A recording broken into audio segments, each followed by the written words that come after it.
How do you take your tea? I don't drink hot drinks, so I would take a Ribena or a Vimto over a cup of tea. Thank you for taking the time to speak with us here at Catalyst. Could you tell us a little bit about who you are, the organisation you work for? Give us a little bit more that I can gauge from your LinkedIn profile.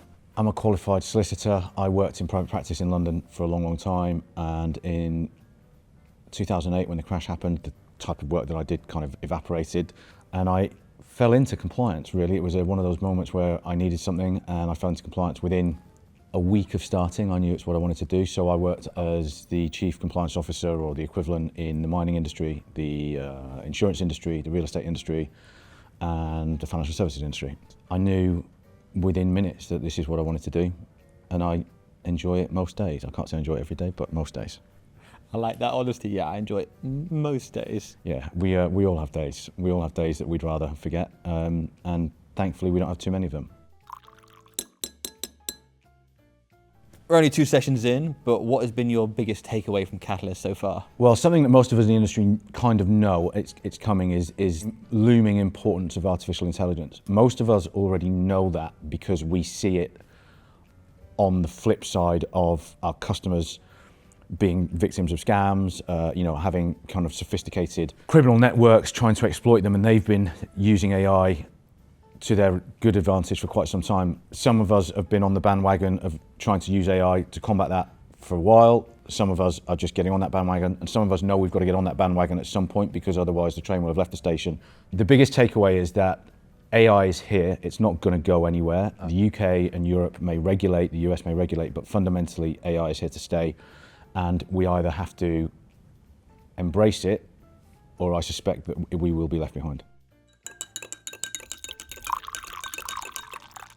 What's your favourite thing about being a customer of ComplyAdvantage?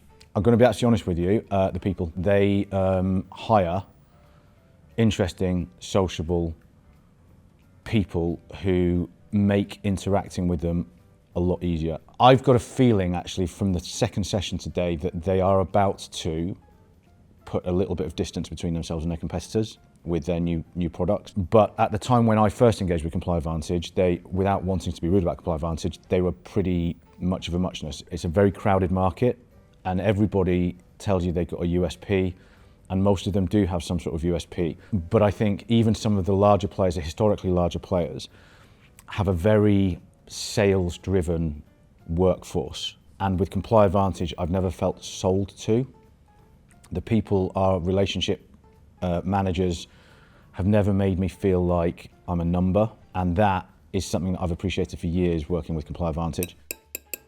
What is the next big change in compliance that you are excited for? So I was a trainee solicitor when kind of compliance first expanded outside of financial services. So, I was working at a law firm when we first had to start taking passports and photocopying them and signing them to say I'd seen the passport. Historically, for a very, very long time, I think, unless that you're a very big bank with an unlimited budget, compliance has been very manual. And over the 25 years or so that it's been really kind of in the psyche, players in the market of providing services have tried to find ways of reducing the human element because there's just so much of it. If you look at the number of transactions that go through the City of London every day, with billions, if not trillions of transactions, whether it's movements of money or whatever it is, trying to monitor that has always been, it's just the volume that is the problem, and globally that's a huge problem. And so there's been this kind of steady upward tick of automation to try and identify